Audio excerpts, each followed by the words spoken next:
Welcome, dear listeners, to an extraordinary journey that transports us to 19th century England, where the destiny of a young orphan girl magically intertwines with that of a lonely duke.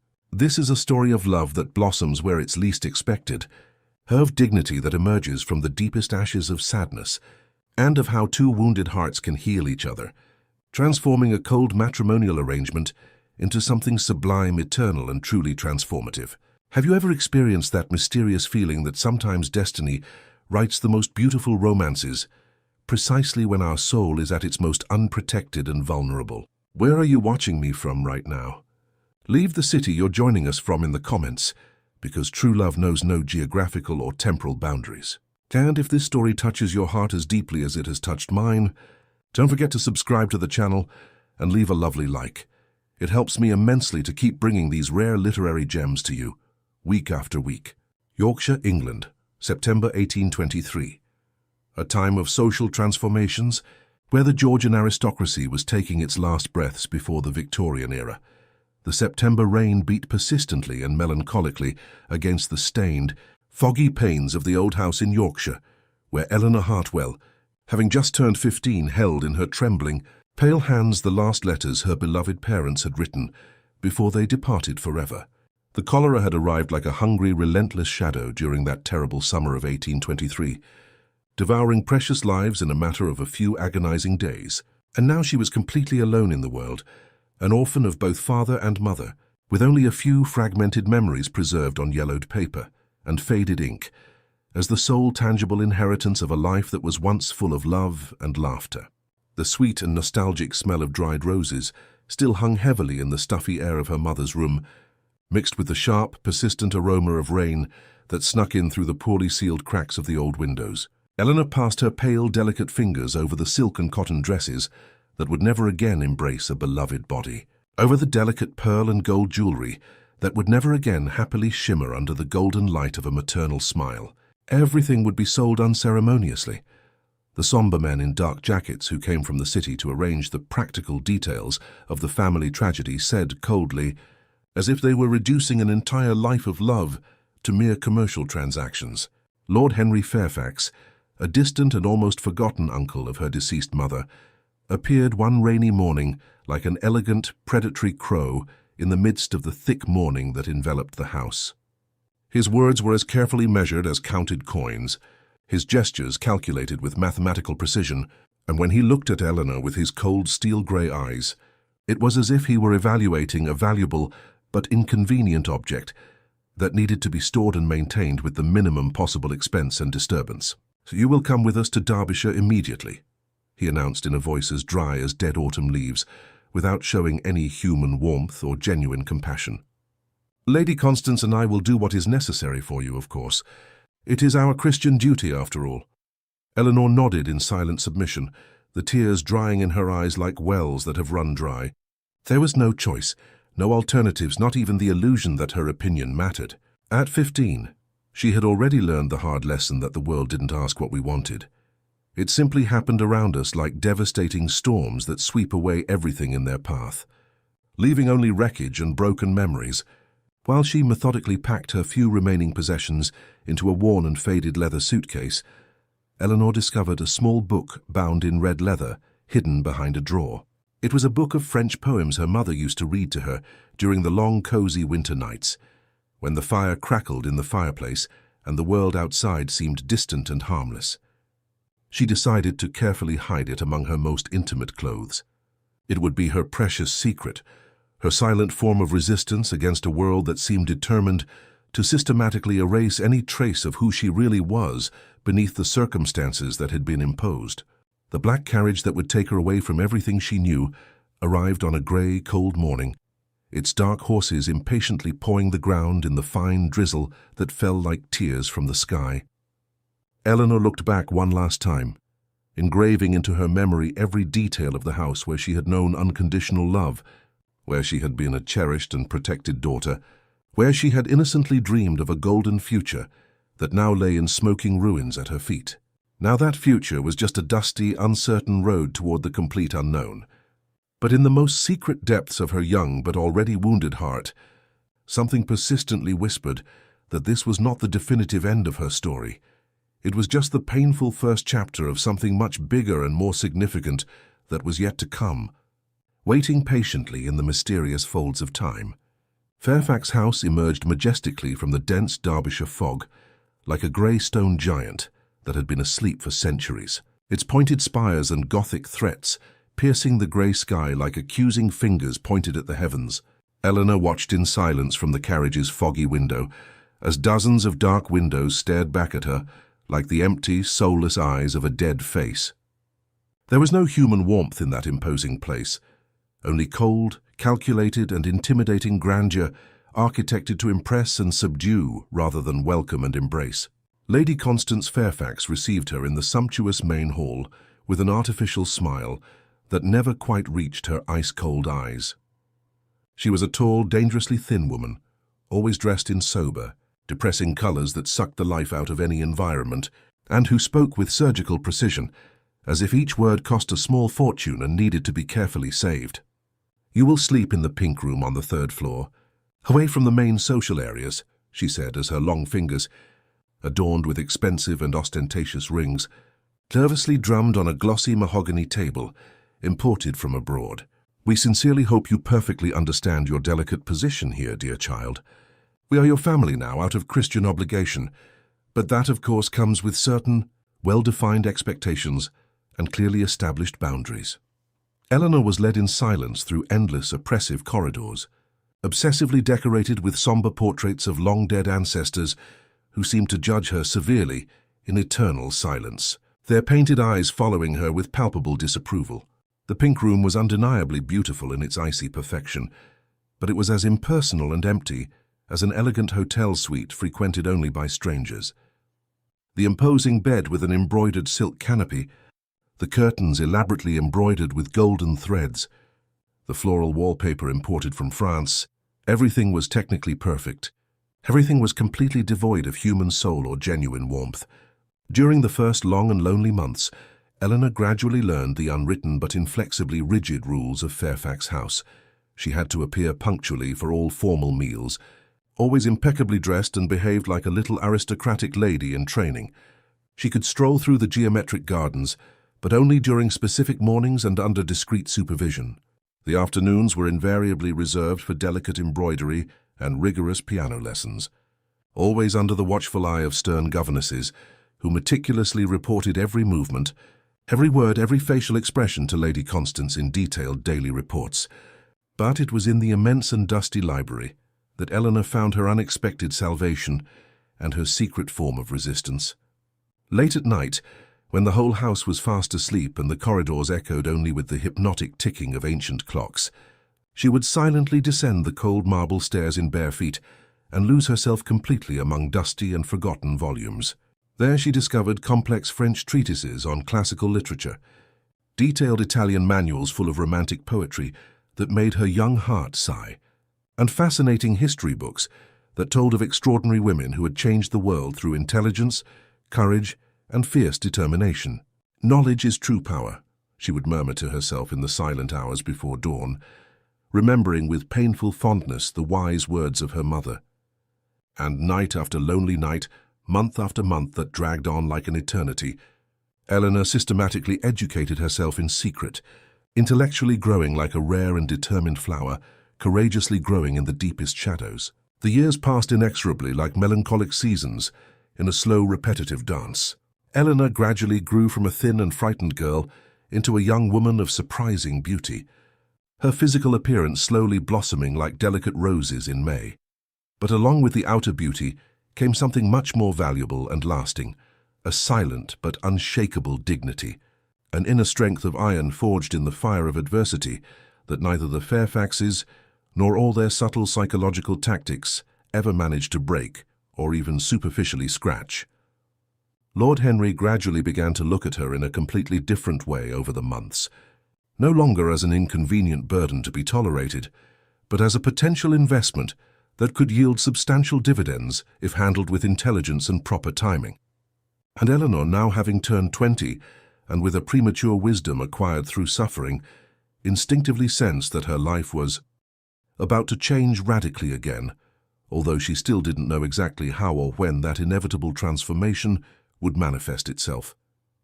In the wild and majestic north of England, on the vast ancestral lands of Northumberland that stretched as far as the eye could see, Lord Charles Blackwood, Duke of Thornwick at 44, walked completely alone through the carefully cultivated gardens of his immense estate. He carried on his broad shoulders, which were hunched by the invisible weight of responsibility, the crushing burden of a ducal title inherited too prematurely, and immense responsibilities he had never consciously chosen, but had always fulfilled with silent dignity and an unshakable sense of duty that had been instilled in him since his earliest childhood. Thornwick Hall stretched magnificently before him, like a secular cathedral of stone and ambition, more than 200 elaborately decorated rooms, carefully housing centuries of family history, sacred traditions, whispered secrets and memories that weighed like molten lead on his tired soul. Charles knew intimately every ancient stone, every colored stained glass window, imported from European monasteries, every dark secret whispered through the echoing corridors during sleepless nights that multiplied like ghosts. It was simultaneously his most oppressive golden prison, his most inescapable sacred duty, and his loneliness crystallized into cold stone and impersonal mortar. His first marriage had been merely a convenient social arrangement, carefully negotiated by lawyers and completely devoid of any trace of genuine passion or even basic affection. Lady Evelyn Harrington had brought valuable political connections at court and a substantial dowry in properties and investments, but never true love or even basic companionship. For 5 endless years, they lived as polite but distant strangers under the same oppressive roof, fulfilling social obligations with theatrical precision until she unexpectedly departed due to mysterious fevers, leaving him a premature widower and completely without heirs to continue the ancestral lineage. Now 3 lonely years after Evelyn's sudden death, the social and family pressure for a new marriage was growing inexorably like persistent weeds after heavy rain. His legal and financial advisors constantly whispered in his ear about a sacred lineage, about the urgent need to ensure the ducal succession, about eligible young women from the high aristocracy who would be absolutely perfect for his specific dynastic purposes, as if they were discussing the purchase of prize-winning breeding mares.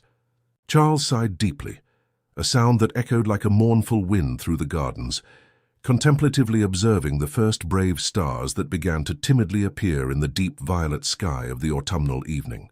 Since he was a small and imaginative child, he had always found true solace and genuine peace in silent astronomy. The stars did not lie with sweet words. They did not calculate social advantages. They did not demand anything beyond patient observation and silent admiration. In his private and sacred observatory, carefully built in an isolated tower of the mansion, specifically for his studies, he spent entire nights in lonely vigil, mapping ancient constellations and melancholically dreaming of the infinite and comforting vastness of the universe that stretched far beyond the small, earthly intrigues and ambitions. His strong hands, calloused by honest manual labor in the botanical gardens he personally cultivated as a passionate hobby, held the imported telescope with the reverent delicacy of someone caressing something absolutely sacred and irreplaceable. Charles had patiently transformed considerable parts of the ducal lands into innovative agricultural experiments, courageously introducing new species of medicinal and food plants that could substantially benefit the tenants who depended on his lands for survival. It was his personal and concrete way of leaving a useful and tangible legacy far beyond the empty titles and inherited properties he had not chosen. "Your Grace?" The respectful but insistent voice of the head butler, an elderly man who had served the family for over 40 years, reluctantly brought him back to immediate reality and its mundane problems. "Lord Henry Fairfax humbly requests a private audience. He says he has an extremely interesting and mutually beneficial business proposal to make to your Grace." Charles closed his tired blue eyes, feeling the weight of the world coming down on his shoulders again like a lead cloak. He knew exactly what specific type of business proposal inevitably awaited him. Another carefully arranged marriage, another innocent young woman, turned into a valuable chess piece in the great eternal game of the English aristocracy, another cold transaction disguised as a romantic union. "Tell him politely that I will receive him early tomorrow morning." After breakfast, he murmured with resignation, reluctantly returning to the telescope and the contemplation of the stars that never disappointed him. On that long and sleepless night, watching Jupiter emerge majestically between the scattered clouds, like an ancient jewel set in dark velvet, Charles had no idea that his solitary and carefully ordered life was about to change forever, in a completely unexpected way. That he would soon meet someone extraordinary, who would transform his empty and mechanical existence into something surprisingly full of meaning, purpose, and, a word he almost feared thinking, genuine happiness. The stars patiently guarded precious secrets that only time would reveal at its mysterious and inevitable pace. Spring of 1828 arrived in Derbyshire, laden with subtle but palpable changes that Eleanor perceived with the keen intuition of a young woman who had learned to read signs and atmospheres as a matter of emotional survival. There was an unusual and poorly disguised agitation in the normally silent house, furtive whispers that were abruptly cut off when she unexpectedly entered the rooms, speculative and calculating glances from Lady Constance that followed her like shadows, and mysterious visits from elegant and well-dressed men who closed themselves in secret conferences with Lord Henry in his private office, from which muffled voices emerged, discussing numbers, dowries, and mutual advantages. The devastating revelation came on a seemingly innocent morning in March, when the first brave flowers timidly blossomed in the still cold winter gardens, as if nature itself were celebrating secrets that Eleanor was still unaware of. Lady Constance entered the pink room with an expression that tried to look maternal, but failed completely, carrying on her arm a new, obviously expensive dress, sky blue silk the color of the spring sky, meticulously embroidered with hundreds of tiny pearls that captured and reflected the morning light like crystallized dewdrops. "Sit down immediately, Eleanor," she said in a voice that tried to sound maternal and affectionate, but couldn't completely hide a note of calculated triumph. "We have absolutely wonderful news to share with you, my dear girl." Eleanor deliberately remained standing by the cold window, silently watching the gardeners who were systematically pruning the rose bushes that were still dormant from winter. She instinctively sensed, with a cold certainty that settled in her stomach like an icy stone, that her life was about to be pruned as well, molded mercilessly according to the wills of others and needs that had nothing to do with her own feelings or desires. "Lord Charles Blackwood, Duke of Thornwick, has formally asked for your hand in marriage," Lady Constance announced, in a voice that sounded like someone offering a fabulous gift and expecting effusive gratitude in return. "It is an absolutely magnificent alliance, dear child. You will be a Duchess. Just think, Duchess of Thornwick. It's more than we ever dared to dream for you." The whole world seemed to stop spinning on an invisible axis. Eleanor felt the blood drain completely from her face, like water pouring out of a broken vase, leaving her as pale as a ghost. "I don't know him and have never seen him," she murmured in a voice that seemed to come from very far away, like an echo in a deep cave. "That is completely irrelevant, you dear fool," Lady Constance replied with poorly disguised impatience. "Love will come naturally with time and companionship. The wedding will be held in September, a date that has already been confirmed and announced. Until then, we will provide your complete trousseau and all the necessary lessons on proper ducal etiquette, domestic administration, and other essential knowledge for your new position in society." Eleanor stared fixedly at the sky-blue dress as if it were an elaborately embroidered shroud, especially for her living burial. She understood with the painful and sharp clarity that only a wounded youth can experience, that she had never been asked what she wanted, what she dreamed of, or what she felt. She was a valuable commodity being negotiated between powerful men. Nothing more than that. Nothing less than that. That night, in her last secret escape to the library that had been her sanctuary for so many years, Eleanor accidentally found a fascinating book on constellations and basic astronomy. She read with desperate thirst about stars that were dramatically born from the violent explosion of other stars, about how the catastrophic death of something old could generate new and brilliant life in distant and unimaginable places in the infinite universe. "Perhaps," she whispered to the yellowed pages that trembled in her hands, "this forced death of my freedom can also magically generate something beautiful and unexpected." During the following months that dragged on like an eternity, they systematically prepared her, as one prepares a virgin bride, for an elaborate ritual sacrifice, Endless classes on aristocratic etiquette, refined French spoken with a perfect accent, household management for large mansions, detailed history of the noble Blackwood family dating back centuries. Eleanor absorbed everything in stoic silence, secretly strengthening her mind and spirit for what was inevitably to come.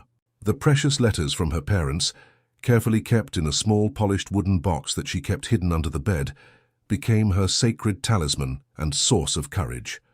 At night, in the silent hours before dawn, she religiously read them by the flickering light of candles, desperately seeking courage and hope in the words of true love that her parents had exchanged during their own arranged marriage, which, by some inexplicable miracle, had gradually transformed into genuine and lasting love. "Let God's will be done," she murmured like a mantra, faithfully echoing the wise and resigned words of her deceased mother. September approached inexorably like an inevitable storm on the horizon. Eleanor looked at herself in the ornate mirror and saw a woman she couldn't completely recognize, undeniably beautiful, elegantly prepared, impeccably educated to be a perfect duchess.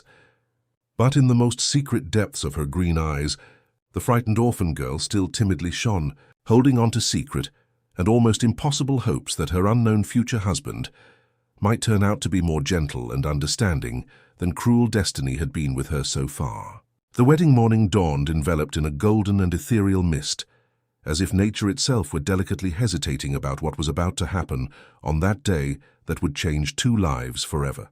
Eleanor put on her wedding dress with hands that trembled imperceptibly, pure white silk, like newly fallen snow, artistically adorned with polished pearls that had belonged to Lady Constance's aristocratic grandmother, an elaborate veil of Belgian lace that musically whispered at her slightest movement, creating a delicate symphony of fabric and hope.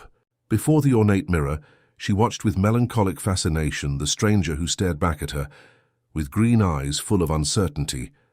20 years of a carefully lived life, and she felt existentially as if she were about to be born again into a completely new world, definitively leaving behind the vulnerable orphan girl and courageously embracing an uncertain but possibly transformative destiny. The medieval church of St. Mary in Derbyshire was opulently decorated with perfumed white lilies and yellow roses that filled the air with a sweet and intoxicating fragrance. Elegantly dressed guests discreetly whispered among themselves, critically evaluating the inexperienced bride, excitedly speculating about the political and financial alliance between the Fairfax and Blackwood families, as if they were watching a particularly interesting theatrical play. Eleanor walked slowly down the central aisle, lined with red carpets, with measured steps that solemnly echoed like the beats of a racing heart, each one leading her inexorably closer to the ornate altar, where her unknown future waited patiently. It was exactly then that she finally saw him for the first time. Lord Charles Blackwood was definitely not the authoritarian, arrogant, and emotionally cold man she had imagined during months of anxiety. Tall and naturally elegant without ostentation, with abundant brown hair touched prematurely, but distinctively by silver at the temples. He had deep blue eyes like the ocean that watched her with something completely unexpected and comforting, genuine kindness mixed with respectful curiosity. When their gloved hands touched ceremoniously during the solemn exchange of sacred vows, Eleanor felt a strange and inexplicable electric current run through her fingers, like lightning in miniature. Charles held her with a comforting firmness, but without dominant possessiveness, like someone carefully holding something infinitely precious that can break with the slightest carelessness. "I promise to take care of you with all the respect and affection you deserve," he whispered, during the exchange of rings, words that were not part of the traditional ceremony. But that sprang spontaneously and genuinely from a heart that Eleanor still didn't understand. The 3-day journey to Thornwick Hall was a gradual revelation of personality. They travelled on winding roads that cut through rolling hills, covered in wild purple heather, and picturesque valleys where sheep grazed peacefully like white clouds fallen from the infinite blue sky. Charles proved to be a respectful and surprisingly engaging companion, starting natural conversations about historical landscapes and fascinating local history, never forcing an intimacy that didn't yet exist naturally. "Do you like to read, Lady Eleanor?" he asked on the second night, when they stopped at a cozy inn with a crackling fireplace. "Very much," Eleanor answered with simple honesty, genuinely surprised by the interest that seemed absolutely sincere in his voice. "Thornwick Hall has one of the largest and most complete private libraries in all of England," he said with evident pride. "It will be completely at your disposal whenever you wish." At that precise moment, Eleanor glimpsed the first genuine spark of true hope since she had found out about the arranged marriage. Perhaps her future was not just emotional survival, but intellectual discovery and possibly even happiness. When Thornwick Hall finally emerged majestically from the morning mist on the third day, like a castle from a fairy tale, Eleanor literally lost her breath with overwhelming amazement. The mansion stretched regally against the dramatic horizon, its medieval towers and imposing battlements outlined by the golden light of dawn that painted everything in shades of gold and amber. Immense and meticulously cared for gardens, spread gracefully like elaborately embroidered carpets. And on top of a particularly interesting tower, she spotted something completely unusual and intriguing, a transparent glass dome that seemed to romantically embrace the infinite sky. "My private observatory," Charles explained gently, following her curious gaze with satisfaction. "I study astronomy during my free hours. It's been my personal passion since I was a child." Eleanor smiled for the first time since the wedding, a genuine smile that lit up her face like a sunrise. There was something genuinely magical and romantic in the idea of a powerful duke who quietly observed stars, of a man who controlled vast estates, but who found genuine enchantment in the infinite and comforting vastness of the cosmos. Perhaps, she thought hopefully as they crossed the elaborate wrought-iron gates, destiny wasn't as mercilessly cruel as she had feared during all those months of anxious anticipation. The first months at Thornwick Hall passed smoothly like a delicate symphony, full of silent discoveries and gradual revelations that surprised both of the newlyweds. Charles instinctively respected the invisible but clearly defined boundaries that Eleanor had erected protectively around her wounded heart, patiently allowing her to adapt to the new environment at the pace her soul needed for genuine healing. They naturally developed a delicate routine like the finest china, a peaceful shared breakfast in the luminous sunroom that looked directly onto the meticulously maintained gardens, where Charles read correspondence about estate business and Eleanor thoughtfully thumbed through fascinating books from the vast library. Lunches where they intelligently conversed about classical music, international literature, and the latest scientific news that regularly arrived from London and continental Europe. Eleanor gradually discovered that Charles was a man of multiple fascinating layers. During the day, he administered his extensive lands with a competence that impressed even the most experienced and cynical superintendents. He personally knew each of the tenants by name, knew details about their families, their specific needs, their hopes for the future. He was not a distant and arrogant lord, but a genuine protector of all who depended on him for survival. In the afternoon, she often found him working in the botanical gardens that he personally cultivated as a passionate hobby. His hands, strong and calloused by honest manual labor, handled rare and delicate plants with the trained delicacy of a true artist. He patiently explained about exotic species he had imported from India, careful experiments with grains that could better resist the harsh winters of the north, innovations that could substantially benefit local farmers. "Why do you dedicate so much time to this?" Eleanor asked one golden October afternoon, watching him kneeling reverently among seedlings of a particularly exotic plant. "Because we can genuinely make a difference," he replied without looking up from his careful work. "If I can help a family to have better harvests, if I can introduce something that will make their life a little less difficult and uncertain, then my existence has purpose beyond a mere title." Those sincere words touched something deep and responsive in Eleanor's gradually opening heart. Charles saw his ducal title not just as a privilege, but as a sacred responsibility toward others. The nights were reserved for pure magic. After formal dinner, Charles would gently lead her to the observatory, where the universe opened magnificently before them in an infinite splendor that took her breath away. He enthusiastically explained about ancient constellations, distant planets beyond imagination, fascinating theories about the formation of stars that were born and died in eternal cycles. Eleanor drank in every word carefully, as thirsty earth absorbs life-giving rain. "Have you ever thought," she said one clear night as they observed Saturn through the powerful telescope, "that maybe we are not so different from the stars? Sometimes we need to go through enormous pressures to finally shine."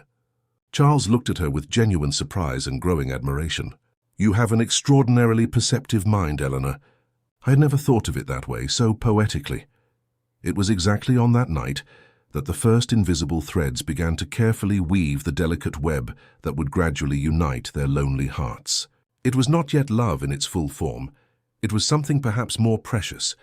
It was the mutual recognition of souls that perfectly complemented each other. During a violent November storm, when winds howled ferociously around the mansion like restless spirits, Eleanor found unprecedented courage to show Charles the precious letters from her parents. With a trembling but determined voice, she told him about the devastating loss, about the difficult years at Fairfax House, about her secret fears that haunted her nights. Charles listened in complete silence, his blue eyes filled with a genuine compassion that Eleanor had never experienced before. When she finished her painful story, he held her delicate hands with infinite tenderness. "You are no longer alone in the world," he whispered with absolute conviction, "and I solemnly promise that you never will be again." In that precious moment, to the sound of the rain beating against the windows like nature's percussion, two profoundly lonely souls found healing shelter in each other, beginning a process of mutual discovery that would transform both their lives forever. January arrived laden with heavy snow and icy winds that transformed Thornwick Hall into a crystalline palace of supernatural beauty. Eleanor discovered that the savage winter in the north of England possessed a wild beauty that literally took her breath away. Endless hills covered in white stretching as far as the eye could see, trees sculpted by the ice like works of art, created by nature herself in her most artistic mood. It was during one of those glacial nights, when the bitter cold forced greater physical proximity between them, that the definitive transformation of their relationship happened. Charles had carefully lit a crackling fireplace in the observatory, creating a warm and cozy refuge among scientific telescopes and ancient stellar maps that decorated the walls. "Eleanor," he began in a hesitant voice, like a man preparing to leap across an unknown abyss, "I need to tell you something important that has constantly occupied my mind." She lifted her green eyes from the book she was pretending to read, her heart racing without apparent reason in a quickening rhythm. "When I originally accepted our arranged marriage, I only thought of fulfilling a social duty," he said slowly, choosing each word carefully. "I never imagined—" He paused dramatically, running his hands through his hair in a gesture of nervousness that she had learned to recognize. "I never imagined that I could genuinely fall in love again after Evelyn's death." The powerful word, fall in love, hovered in the air between them like a shooting star. Beautiful, intense, laden with infinite possibilities that neither had dared to consider. "Charles," Eleanor murmured softly, his name leaving her lips like a whispered prayer. "You brought light where there were only oppressive shadows," he continued passionately, moving closer until she could feel the warmth of his body. "You brought genuine laughter where there was only deadly silence. You brought true hope where I had completely given up on dreaming." Eleanor felt tears burning in her eyes like fire. "Me too," she confessed in a voice as shaky as a delicate butterfly's wing. "I also fell deeply in love with you." When he finally kissed her, it was as if all the stars in the infinite universe had decided to dance simultaneously in celebration. Gentle but passionate, reverent but eager, full of a passion that had grown slowly like a rare plant cultivated with infinite patience and devoted care. "My dear Eleanor," he whispered against her soft lips, "my beloved wife, my chosen companion, my guiding star." On that magical night, under the glass dome where the cosmos blessed them with starlight, they ceased to be two strangers united by social convenience and became a single passionate soul, inhabiting two bodies that belonged together.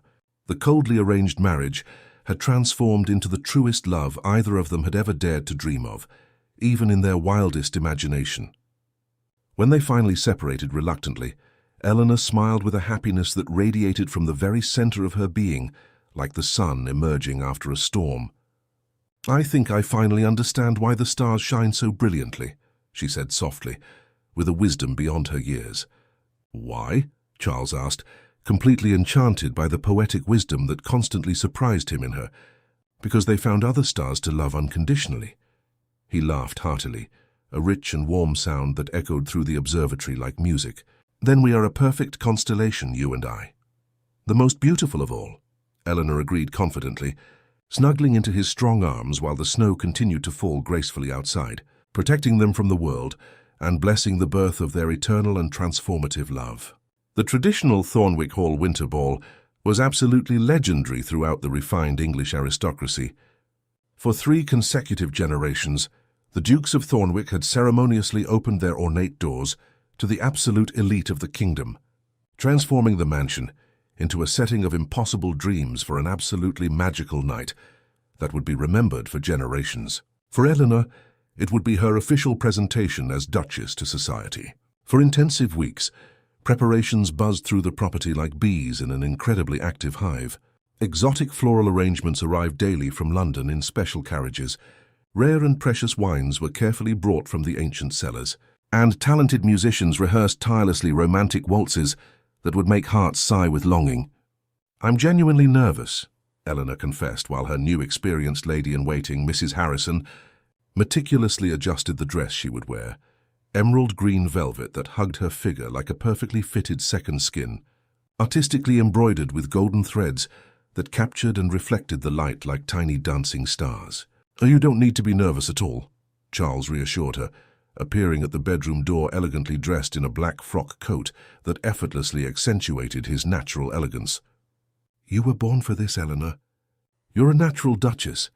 The precious Blackwood family emeralds, an elaborate necklace, matching earrings, and a delicate tiara that had belonged to generations of distinguished duchesses completed the stunning look. Eleanor looked at herself in the ornate mirror and saw a woman who had learned to carry herself with a truly royal dignity, but who carefully guarded in the depths of her green eyes the eternal sweetness of the girl who once cried alone and afraid in Yorkshire. The first guests arrived grandly as the sun set dramatically, painting the sky in brilliant gold and deep purple that magnificently reflected in the mansion's windows. Elaborate carriages followed one another along the winding paths of Thornwick Hall like a magical procession of aristocratic fairies. Powerful dukes, wealthy marquises, influential earls, all the delicate flower of the English aristocracy came curiously to personally meet the new Duchess of Thornwick, about whom rumours had been circulating. Eleanor graciously received them in the magnificent Great Hall, beside a proud Charles, smiling genuinely as she accepted elaborate compliments and discreet but thorough evaluations. She knew intuitively that she was being carefully measured, critically weighed and silently judged by people who lived exclusively on social appearances and rigid conventions. The professional orchestra began the first romantic waltz, and Charles graciously offered her his hand with the reverence of a true medieval knight. "May I have this dance, Your Grace?" he asked formally, but with a mischievous twinkle in his eyes that only she knew how to interpret perfectly. "It would be an immense honor, Your Grace," she replied in the same formal tone, but feeling delicate butterflies joyfully dancing in her stomach. When he gently took her in his arms in the center of the enormous hall, the whole world disappeared completely. There was only the two of them, moving in perfect harmony while hundreds of elegantly dressed people watched them with fascination. Eleanor felt herself literally floating, as if she were finally where she should have been since birth. "Je t'aime passionnément," Charles whispered romantically in her ear during a particularly elegant and graceful turn. "I love you deeply too," she replied in absolutely perfect French, completely surprising him. He almost stumbled with surprise. "You speak French fluently?" Eleanor smiled mysteriously. "There are many fascinating things about me that you haven't discovered yet, my beloved husband." "Then I'll have the pleasure of a lifetime making wonderful discoveries," he murmured passionately, spinning her in an elegant turn that drew admiring murmurs from the impressed spectators. The night continued like an absolutely enchanted dream. Eleanor danced gracefully with elderly lords, who complimented her with old-fashioned gallantry, conversed intelligently with high society ladies who desperately tried to decipher her secrets, and received gradual silent approval from the aristocracy, who finally accepted her as one of their own. Truly. But the most special moment was when Charles gently led her to the balcony to get some fresh air, away from the suffocating heat of the crowded halls. "You were absolutely perfect tonight," he said earnestly, kissing her delicate gloved hands. "Absolutely magnificent in every way. I learned from the very best possible teacher," Eleanor replied lovingly, looking at him with a love that no longer needed to be hidden or disguised. Inside, the party continued vibrantly until glorious dawn, but Eleanor knew that the true celebration was exactly there, in that intimate moment under the twinkling stars, beside the extraordinary man who had transformed her life into an absolutely real and lasting fairy tale. March brought the first genuine signs of spring arriving, and with it an absolutely delightful surprise that made Eleanor's heart leap like a bird in complete freedom.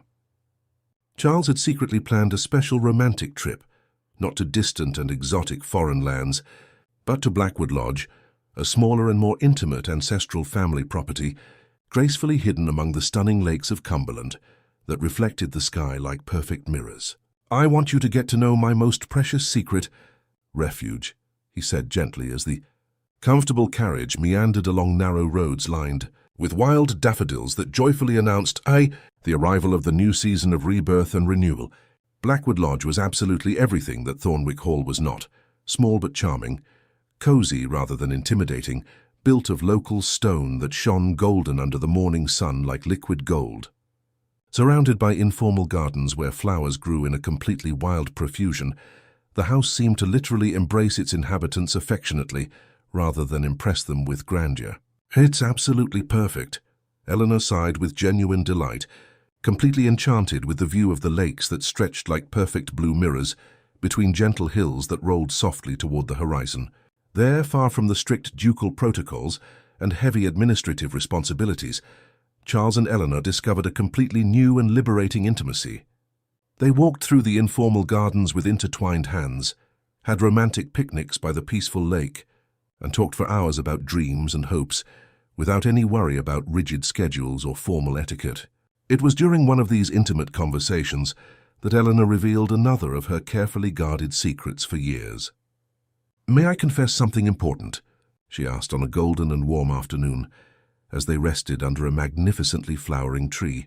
"Anything, my beloved," Charles replied tenderly, affectionately playing with a lock of her silk-like hair. "In addition to fluent French, I also speak conversational Italian, and I'm secretly learning German on my own through books." Charles sat up abruptly, looking at her with genuine astonishment and admiration. "How did you manage that? When did you find the time?" Eleanor blushed delicately. "During those lonely years at Fairfax House. The nights were long and solitary, so I systematically studied in secret. There were so many books in the vast library, and I thought that maybe one day this knowledge could be useful somehow." "Useful?" Charles repeated, absolutely amazed. "Eleanor, you are genuinely extraordinary. Most aristocratic ladies can barely read English properly, and you have completely mastered 3 languages in secret." "Knowledge is genuine power," she murmured thoughtfully, faithfully repeating the wise words of her beloved mother. "Even when we don't have control over our difficult circumstances, we can always control what we learn and how we grow." Charles kissed her with a passion that completely surprised her, laden with profound admiration and growing love that overwhelmed him. "My brilliant Eleanor, you never cease to surprise me absolutely." On that romantic night, during a dramatic March storm that made the small house gently tremble, they finally consummated their marriage, not only physically but spiritually in every sense. They became truly husband and wife in all possible ways, discovering passions that they didn't know could exist, surrendering to each other with total abandon and complete trust. When Eleanor fell peacefully asleep in Charles's strong arms, listening to his soft and rhythmic breathing and the musical drumming of the rain on the cozy roof, she understood with absolute certainty that she had found her true home, not in the majestic stones of impressive Thornwick Hall, but in the devoted heart of the man who loved her completely and unconditionally. "Forever and always," she whispered softly against his warm chest, and Charles, even while sleeping deeply, instinctively held her tighter, as if their hearts had learned to communicate intimately, even in the peaceful silence of shared dreams. The magnificent ball of the Dukes of Westminster, in May of 1829, was considered the most important social event of the entire London season. Eleanor and Charles attended, dressed magnificently, she in golden silk that caught the light from the crystal chandeliers like a liquid sunbeam. He impeccably dressed in a navy blue frock coat that perfectly highlighted his deep blue eyes like the ocean. London was buzzing with intense speculation about the recently married Blackwoods. Some whispered that the arranged marriage had resulted in a surprisingly happy and genuine union. Others, more cynical, suggested that it was just a well-rehearsed theatrical performance for public consumption. The truth revealed itself in a way that absolutely shocked all the high society present. During the elaborate formal dinner, Charles solemnly stood up to make an important toast. The enormous Westminster Hall went completely silent, hundreds of curious eyes turning to the Duke of Thornwick with anticipation. "My lords and distinguished ladies," he began in a clear voice that carried authority to the most distant corners of the vast hall. "Today I publicly announce an important decision that I have made after very careful and thorough reflection." Eleanor looked at him with genuine surprise. She had not been consulted about any speech of this nature. "I have decided to legally transfer half of all my substantial properties to my beloved wife, Eleanor, Duchess of Thornwick. She will have complete veto power over all important administrative and financial decisions, in addition to total independence to manage her own lands according to her judgment." An absolutely deadly silence fell over the hall like a heavy blanket. It was possible to distinctly hear the collective heartbeat of the shocked English aristocracy. Such an act was absolutely revolutionary, completely contrary to all the ancient patriarchal traditions of the strict era. Husbands simply did not share real power with wives under any circumstances. Properties were definitely not transferred to women while the man lived healthy. It was something completely unprecedented, absolutely scandalous, utterly unthinkable in their society. "Charles?" Eleanor whispered with shock, completely stunned. "What exactly have you done?" "What I should have done from the start," he replied in a voice loud enough for everyone to hear clearly. "I have publicly recognized that my wife is my equal in all important matters, that I trust her completely and without reservation, that our marriage is a true partnership, not a traditional female submission to masculine patriarchal authority." Scandalized murmurs ran through the hall like waves in a severely disturbed lake. Some ladies fanned themselves dramatically, as if they were about to faint from shock. Some lords frowned deeply, clearly disapproving of such a revolutionary break of sacred protocol. But Eleanor noticed something else significant in the eyes of the people present: nascent respect, silent admiration for a man who had placed genuine love above restrictive social conventions. "Have you gone completely mad?" asked Lord Westminster when Charles returned to the table. "On the contrary," he replied calmly with confidence, "I have finally regained my complete sanity." The trip back to Thornwick Hall was silent, but not uncomfortably so. Eleanor thoughtfully processed the extraordinary magnitude of her devoted husband's gesture, understanding that he had willingly sacrificed important social approval for his sincere love for her. "Why exactly did you do that?" she asked finally, when they crossed the elaborate iron gates of the family property. Charles deliberately stopped the carriage and gently took her hands. "Because you genuinely deserve to be free. Because you deserve to have real power over your own life completely. Because our union should be based on mutual equality, not on traditional possession." Tears ran freely down Eleanor's face like rain. "But the social scandal—" "To hell with the scandal completely," he said firmly with conviction. "To hell with all of them, absolutely. You are infinitely more important than the opinion of all of London combined." On that passionate night, as they made love with renewed intensity and overwhelming gratitude, Eleanor understood profoundly that she had married not only a powerful duke, but a truly extraordinary man, completely willing to challenge the entire traditional world for genuine love and profound respect. The golden autumn of 1829 brought with it the sweetest of all possible discoveries. Eleanor, who had noticed subtle but significant changes in her body, confirmed with the family's trusted doctor what her maternal heart already suspected with growing excitement. She was expecting a precious child. The wonderful news transformed Charles into a version of himself, overflowing with explosive joy and intense protective anxiety. He immediately cancelled all planned trips, promptly dismissed less important social engagements, and dedicated himself completely to ensuring that Eleanor had the most cared-for and serene pregnancy humanly possible. "You are treating me as if I—" were made of fragile crystal, Eleanor protested on a beautiful golden morning in October, when Charles determinedly insisted on carrying her up the stairs instead of letting her walk safely on her own. "You are carrying our precious son," he replied with a genuine reverence that made her heart literally melt. "He is the most precious treasure we have ever held together." During the following magical months, Charles revealed himself to be a completely devoted and attentive future father. He obsessively read modern treatises on infant care, repeatedly consulted distinguished London doctors about the best current practices, and even began to personally prepare the baby's upcoming room, carefully choosing soft colors and delicate furniture, specifically designed for comfort. Eleanor watched him daily with an exponentially growing love. The powerful man who administered thousands of vast acres and hundreds of employees, now earnestly worried about finding the softest wool blankets, the sweetest melodious lullabies, the safest toys available for his expected heir. The pregnancy passed serenely like a peaceful lake on a perfectly calm morning. Eleanor felt genuinely radiant, blossoming like a magnificent garden in an eternal spring. She continued to competently administer her substantial properties, now formally hers completely, thanks to Charles's revolutionary gesture, definitively proving that women could be simultaneously both devoted mothers and competent and successful administrators. In March of 1830, during a still cold dawn but already touched by the first gentle breaths of the arriving spring, Eleanor went into natural labor.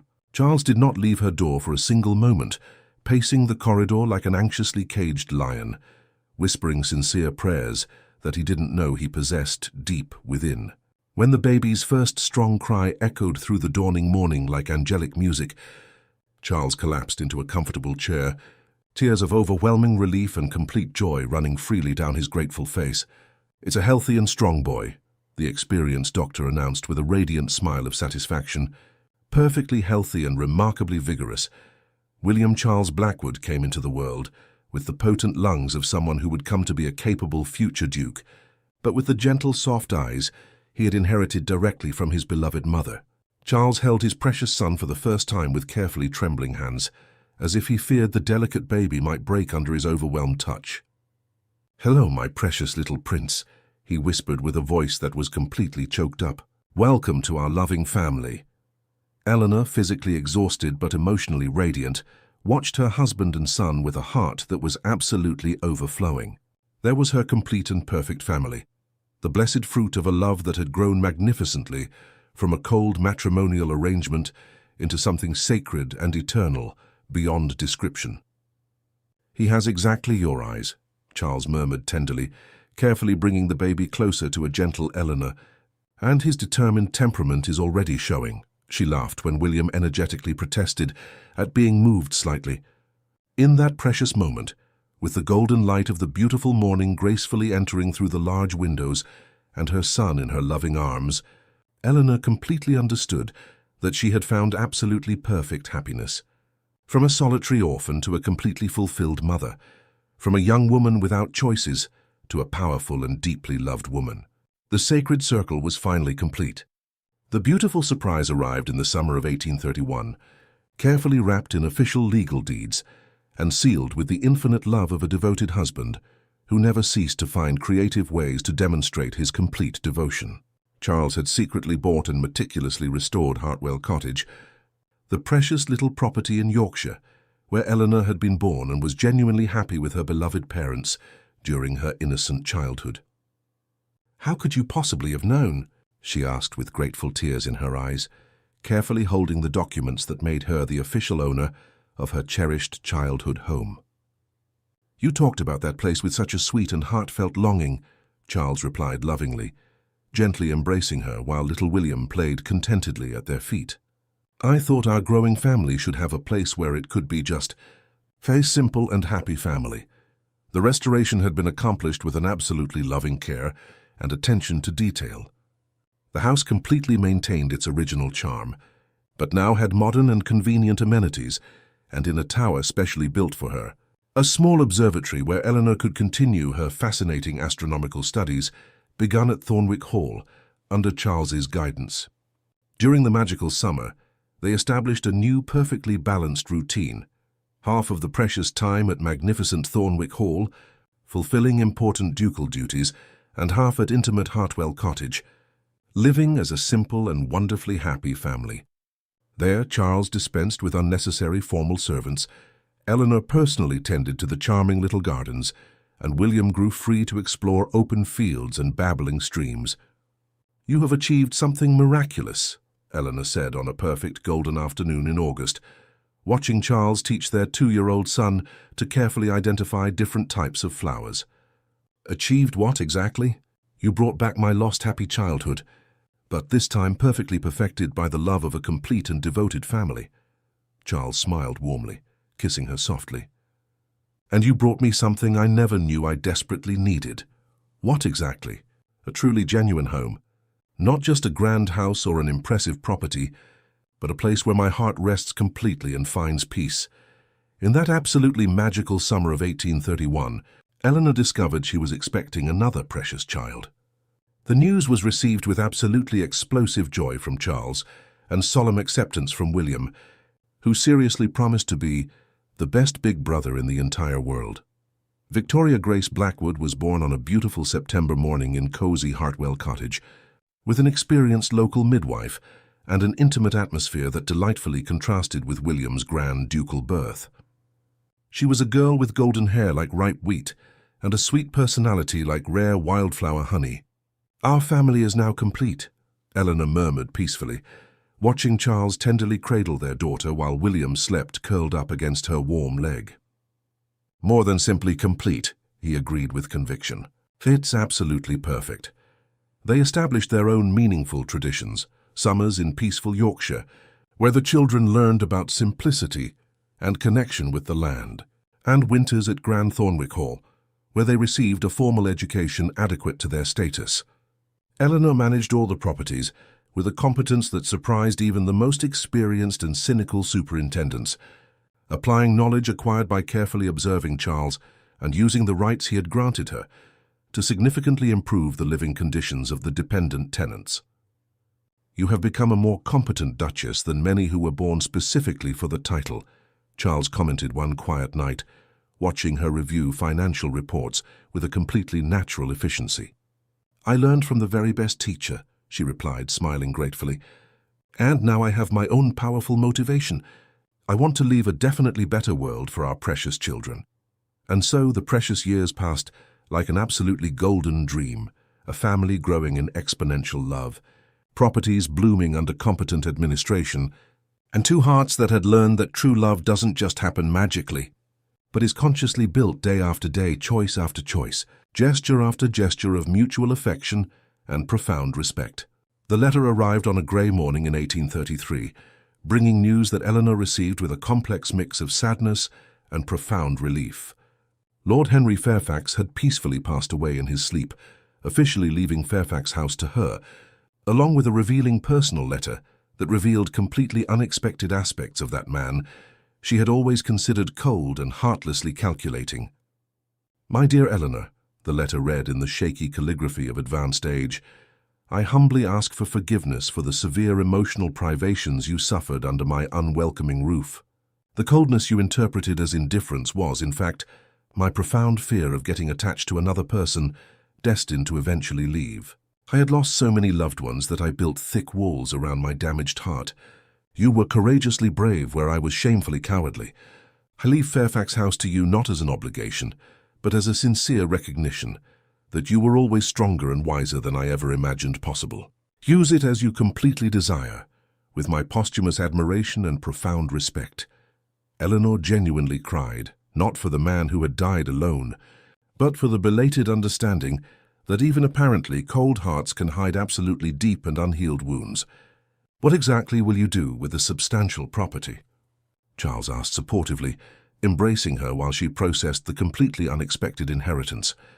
Eleanor looked thoughtfully out the window of Hartwell Cottage, contemplatively observing the landscape she had known since she was a child, but now saw with completely different and appreciative eyes. William, at 3 years old, precociously ran energetically among the flowers, pursuing butterflies with an absolutely solemn determination. Victoria, at 2 years old, slept peacefully in her maternal arms, her golden hair shining like a liquid sunbeam. A new idea began to form clearly, bright and brilliant like a nascent star with purpose. "I want to transform it into a revolutionary school," she said slowly but with growing conviction. "A school specifically for orphan girls who deserve better." Charles smiled proudly, not surprised by the natural generosity of her heart. "Tell me more details about your vision." "Not just common and traditional charity," Eleanor explained enthusiastically, becoming excited with the growing idea. "An absolutely complete education. Classical literature, practical mathematics, multiple foreign languages, natural sciences, administration, even basic elements of fascinating astronomy. I want girls like I was to have real choices that I didn't have available." During the following dedicated months, Eleanor devoted herself to the project with a passion that reminded Charles of his own passionate botanical experiments. She hired progressive and open-minded teachers, designed innovative curricula, and established a permanent fund for the long-term maintenance of the school. The Fairfax School for Young Ladies was inaugurated in the autumn of 1833, with 20 orphan girls between 12 and 18 years old. Eleanor personally attended the ceremony, passionately speaking about education as the ultimate tool for genuine freedom. "Knowledge is definitely power," she told the hopeful young faces turned toward her with attention. "And real power is genuine choice. Study well and seriously, dear girls, so that the world can never limit your dreams or potential." On that quiet night, Charles found Eleanor in the Thornwick Hall Library, carefully reviewing heartfelt thank-you letters from families whose daughters had been accepted into the revolutionary school. "You have done something truly extraordinary," he said proudly, kissing her soft hair. "You transformed old personal pain into genuine hope for other generations." "I couldn't save my own lost childhood," Eleanor replied softly but with peace. "But I can absolutely save that of other vulnerable girls. That's why I love you so deeply," Charles murmured against her warm forehead. "Your beautiful heart transforms everything it touches into something infinitely better." Eleanor smiled peacefully, snuggling into his protective arms. "Our love transformed two previously solitary lives into a wonderful family. Perhaps that is our true vocation, to be instruments of positive transformation. Then let's continue courageously transforming the world. One sincere act of love at a time," Charles completely agreed, holding her as if she were the most precious treasure in the entire universe. Because that was exactly what she truly was. September of 1833 arrived magnificently laden with golden light and completely fulfilled promises. Eleanor was peacefully in the garden of Hartwell Cottage, contemplatively observing the landscape she had known since she was a child, but now saw with completely different and appreciative eyes. William, at 3 years old, precociously ran energetically among the flowers, pursuing butterflies with an absolutely solemn determination. Victoria, a precious 2-year-old, slept peacefully in her maternal arms, her golden hair shining like a liquid sunbeam. Charles approached silently, coming from the small observatory where he systematically catalogued stars that had become a fundamental part of the beloved family routine. At 49 years old, he had found a profound peace he never imagined possible, not the resignation of a man who merely accepts destiny, but the profound joy of someone who discovered that genuine love can completely rewrite any previous story. "What are you thinking about so thoughtfully?" he asked gently, sitting on the soft grass beside her, a gesture that would have absolutely scandalized the London aristocracy, but that here, in their private refuge, was perfectly natural and appropriate. "I was thinking about perfect circles," Eleanor replied thoughtfully, lovingly stroking Victoria's hair. "How life sometimes takes us exactly where we ultimately need to be, even when the path seems absolutely impossible."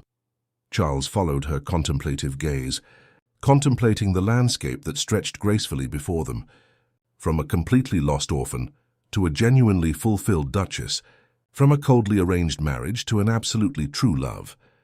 And now a completely happy mother, a deeply loved wife, a woman with her own meaningful purpose, Eleanor completed with satisfaction. "Sometimes I still can't believe that all of this is completely real." "It's more real than anything else in this entire world," Charles assured her firmly, taking her free hand and kissing her fingers with a reverence that remained completely intact after 5 years of blissful marriage. A soft breeze gently rustled the leaves of the trees, carrying the scent of late roses and the promise of an abundant harvest in the surrounding fields. William ran to them breathlessly, out of breath from playing so energetically and enthusiastically, threw himself into his loving father's arms. "Papa, when exactly will I be able to look at the stars in the big telescope?" he asked with a seriousness that made Eleanor smile tenderly. "When you grow a little more significantly," Charles replied patiently, smoothing his son's rebellious hair. "But I can teach you to recognize some basic constellations with the naked eye if you want to learn. I desperately want to," William exclaimed excitedly, making Victoria awaken slowly and sleepily protest at the sudden noise. Eleanor watched the precious scene. Husband and son planning future astronomical adventures, daughter waking up with small, absolutely adorable protests, and felt her heart literally overflow with overwhelming gratitude. She had learned profoundly that happiness was not a fixed destination, but a daily journey of conscious choices, constant care, and love offered and generously received. "Charles," she said softly when William ran off again to chase a particularly interesting butterfly. "Yes, my eternal love.